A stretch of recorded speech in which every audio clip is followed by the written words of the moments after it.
Salam jumpa, ibu bapak, saudara-saudari yang terkasih dalam Kristus. Sesaat lagi kita akan mendengarkan renungan harian dari Romo David Lemewu MGR. Mari kita siapkan hati dan selamat mendengarkan. Firman-Mu Tuhan, kita bagi kakiku, sabda yang hidup, terang bagi jalanku. Salam damai sejahtera Bapak Ibu Saudara-saudari yang terkasih di dalam Kristus. Renungan Injil kita hari ini diambil dari Injil Markus bab 6 ayat 14 sampai dengan 29. Raja Herodes juga mendengar tentang Yesus sebab namanya sudah terkenal dan orang mengatakan Yohanes Pembaptis sudah bangkit dari antara orang mati. Dan itulah sebabnya kuasa-kuasa itu bekerja di dalam dia. Yang lain mengatakan dia itu Elia. Yang lain lagi mengatakan dia itu seorang nabi sama seperti nabi-nabi yang dahulu. Waktu Herodes mendengar hal itu, ia berkata, "Bukan, dia itu Yohanes yang sudah kupenggal kepalanya dan yang bangkit lagi." Sebab memang Herodeslah yang menyuruh orang menangkap Yohanes dan membelenggunya di penjara berhubung dengan peristiwa Herodias, istri Filipus saudaranya. Karena Herodes telah mengambilnya sebagai istri. Karena Yohanes pernah menegur Herodes, "Tidak halal engkau mengambil istri saudaramu." Karena itu Herodias menaruh dendam pada Yohanes dan bermaksud untuk membunuh dia, tetapi tidak dapat. Sebab Herodes segan akan Yohanes karena ia tahu bahwa Yohanes adalah orang yang benar dan suci, jadi ia melindunginya. Tetapi apabila ia mendengarkan Yohanes, hatinya selalu terombang-ambing. Namun ia merasa senang juga mendengarkan dia. Akhirnya tiba juga kesempatan yang baik bagi Herodias ketika Herodes pada hari ulang tahunnya mengadakan perjamuan untuk pembesar-pembesarnya, perwira-perwiranya, dan orang-orang terkemuka di Galilea. Pada waktu itu, anak perempuan Herodias tampil lalu menari, dan ia menyukakan hati Herodes dan tamu-tamunya. Raja berkata kepada gadis itu, "Minta daripadaku apa saja yang kau ingini, maka akan kuberikan kepadamu." Lalu sumpah kepadanya, "Apa saja yang kau minta akan kuberikan kepadamu, sekalipun setengah dari kerajaanku." Anak itu pergi dan menanyakan ibunya, "Apa yang harus kuminta?" Jawabnya, "Kepala Yohanes Pembaptis." Maka cepat-cepat ia pergi kepada raja dan meminta, "Aku mau supaya sekarang juga engkau berikan kepadaku kepala Yohanes Pembaptis di sebuah talam." Lalu sangat sedihlah hati raja, tapi karena sumpahnya dan karena tamu-tamunya, ia tidak mau menolaknya. Raja segera menyuruh seorang pegawai dengan perintah supaya mengambil kepala Yohanes. Orang itu pergi dan memenggal kepala Yohanes di penjara. Ia membawa kepala itu di sebuah talam dan memberikannya kepada gadis itu. Dan gadis itu memberikannya kepada ibunya. Ketika murid-murid Yohanes mendengar hal itu, mereka datang dan mengambil mayatnya, lalu membaringkannya dalam kuburan. Demikianlah Injil Tuhan, dan terpujilah Kristus. Bapak Ibu Saudara-saudara yang terkasih dalam Kristus, hari ini kita melihat sosok 4 orang yang ada dalam kisah hari ini di mana Yohanes Pembaptis dibunuh. Kita melihat Herodes, Herodias, anaknya Herodias, dan Yohanes Pembaptis sendiri. Kita melihat bagaimana Herodes yang pribadinya itu plin-plan. Dia gampang terombang-ambing. Kita mendengar di satu ayat ya bahwa Herodes sebenarnya suka mendengarkan kata-kata Yohanes Pembaptis, tetapi setiap kali ia mendengarkannya, hatinya terombang-ambing. Herodes juga tidak bisa benar-benar mengetahui siapa Yesus sendiri. Dia hanya dengar Yesus itu Yohanes Pembaptis yang kembali lagi, Yesus itu Nabi Elia, Yesus ini Nabi yang bangkit lagi, dan lain sebagainya. Dia terombang-ambing, dia plin-plan.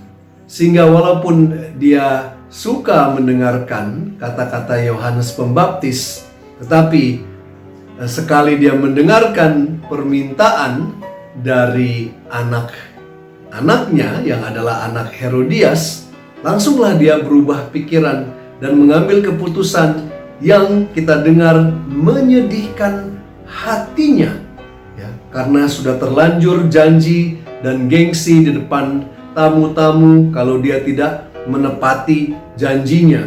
Janji yang sudah begitu besar, memberikan setengah kerajaan. Malahan diminta kepala Yohanes Pembaptis, dia melakukannya dengan sedih hati. Orang yang hidupnya plin-plan dan terombang-ambing itu tidak enak. Hatinya tidak pernah mantap. Hatinya selalu gundah, selalu tidak secure ya, tidak tertambat pada sesuatu yang tangguh, yang teguh ya. Kalau hati kita tertambat pada Tuhan Yesus, kita tidak akan terombang-ambing, kita tidak akan plin-plan, karena bersama Yesus, Roh Kudus selalu menuntun kita, membawa kita untuk mengambil keputusan yang benar, sehingga hati kita dipenuhi bukan oleh kesedihan, tetapi oleh sukacita. Kita tidak mau menjadi seperti Herodes yang sudah raja, tetapi plin-plan ya, terombang-ambing. Kalau raja terombang-ambing dan plin-plan, bagaimana nasib kerajaannya? Pastilah juga terombang-ambing, tidak jelas. Lalu kita melihat juga pribadi Herodias ya. Herodias adalah pribadi yang pendendam. Kalau Herodes itu plin-plan, Herodias itu pendendam. Anaknya bertanya kepada dia, apa yang harus saya minta? Ya. Kalau seorang yang mengerti apa yang dia bisa minta, bahkan setengah kerajaan dia bisa minta berbagai macam. Ya. Tetapi hatinya sungguh tertutup, tidak bisa melihat hal-hal lain yang sungguh ya, banyak berkat yang dia bisa minta. Mungkin dia bisa minta untuk keluarganya, dia bisa minta untuk orang lain yang miskin, dia bisa berbagi banyak hal, tetapi hatinya tertutup karena dendamnya. Jadi yang hanya dia bisa pikirkan, hanya dia bisa rasakan adalah perasaan dendam, pikiran membalas dendam, dan permintaannya hanya sebuah kepala Yohanes Pembaptis yang dia tidak bisa lakukan apa-apa. Dia tidak mendapatkan apa-apa, hanya termakan dendam saja. Percuma. Hati yang pendendam itu tidak bisa merasakan cinta kasih Tuhan. Bahkan setengah kerajaan yang dia bisa miliki, dia tidak bisa menikmatinya karena semua terbungkus, tertutup oleh dendamnya. Kita tidak mau menjadi seperti Herodias yang terkungkung ya, dipenjara oleh dendamnya sehingga tidak bisa merasakan sukacita seluruh berkat yang Tuhan berikan, sediakan untuk dia. Kita juga melihat sosok dari anaknya Herodias dan Herodes ya, yang adalah seorang penggoda atau seorang yang diperalat ya. Dia diperalat oleh ibunya, sedangkan yang menari adalah dia ya, yang mendapatkan hadiah dan janji dari bapaknya raja adalah dia sendiri. tetapi dia diperalat oleh ibunya, ya, menjadi alat ya yang digunakan oleh ibunya hanya untuk kepentingan ibunya sendiri. Kasihan anaknya Herodias dan Herodes ini, karena dia tidak bisa mendapatkan apa yang dia inginkan, ya. Dia juga labil, tidak tahu apa yang dia mau. Tidak bisa juga melawan ibunya, ya, yang meminta kepala Yohanes Pembaptis. Kita tidak mau diperalat juga seperti anaknya Herodias dan Herodes ini. Kita mau sungguh, kalau kita tahu apa yang kita mau, kita di dalam Yesus, pastilah kita punya juga permintaan yang datang dari diri kita sendiri karena kita terinspirasi oleh Roh Kudus. Terakhir, kita punya sebuah sosok yang istimewa, yang adalah Yohanes Pembaptis sendiri. Dia adalah sosok seorang yang pemberani. Ya, kalau kita punya Herodes pelin-pelan, Herodias pendendam, ya, anaknya penggoda dan diperalat, kita punya Yohanes Pembaptis yang sebagai seorang yang pemberani, ya.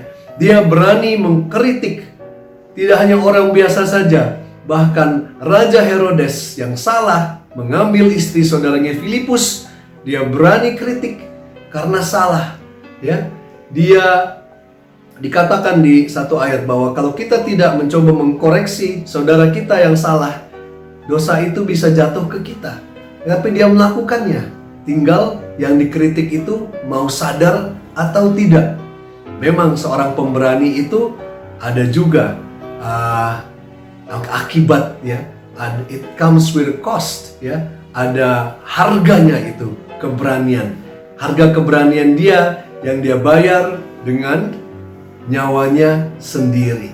Tetapi dendam, pelin-pelan, diperalat, ya, dan lain sebagainya itu bukan sesuatu yang menjadi hal yang terakhir. Ya, walaupun Yohanes Pembaptis dibunuh, tapi dia memberi kesaksian kepada kebenaran. Dia memberikan hidupnya sebagai saksi untuk kebenaran, saksi untuk Kristus. Sehingga kita selalu mengingat Santo Yohanes Pembaptis yang sampai sekarang harum namanya. Kita semua pasti mati. Tinggal kita memberikan hidup kita untuk apa, ya? Apakah kita memberikan hidup kita untuk dendam kita? Apakah kita memberikan hidup kita hanya untuk orang tua kita, kepentingan mereka saja? Atau kita memberikan hidup kita untuk gengsi yang menjaga nama seperti Herodes? Atau kita memberikan hidup kita sebagai kesaksian akan kebenaran? Karena dalam Yesus itu adalah ada kebenaran, dan Yohanes memberikan kesaksian dan membayarnya dengan nyawanya. Sungguh luar biasa Yohanes Pembaptis yang pemberani itu. Mari kita mohon Roh Kudus agar kita juga dikuatkan, ya, diberikan keberanian sehingga kita bisa memakai hidup kita menjadi saksi kebenaran sejati. Biarlah namanya yang adalah kebenaran sejati, Tuhan Yesus Kristus, dimuliakan selalu. Amin.